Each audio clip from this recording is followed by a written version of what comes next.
Professional logos, branding, design, all that stuff makes a real difference, but it's easy to dismiss it as wishy-washy nonsense. But it really does work, and it's to do with recognizing things and building a relationship. Recently, I saw a Five Guys in central London that's having some work done. There's some scaffolding outside. So the Five Guys logo goes horizontally in their font, red font, white background, Five Guys.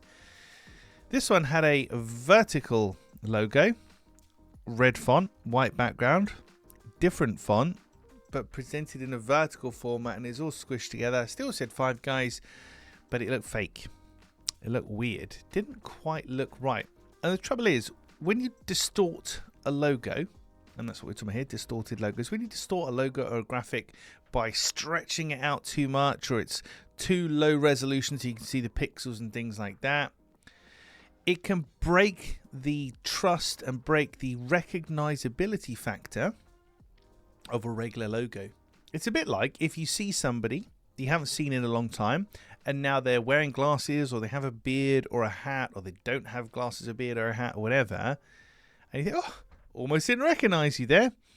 And that's the point. The recognition of your brand, of your logo, and of your visual elements is what builds the trust. It's what keeps the relationship alive. The second that is broken or distorted, like the vertical Five Guys logo, it breaks the trust, breaks the pattern, and you say, hang on a minute, is that Five Guys? Is that not? Is that James just wearing a hat? Not sure.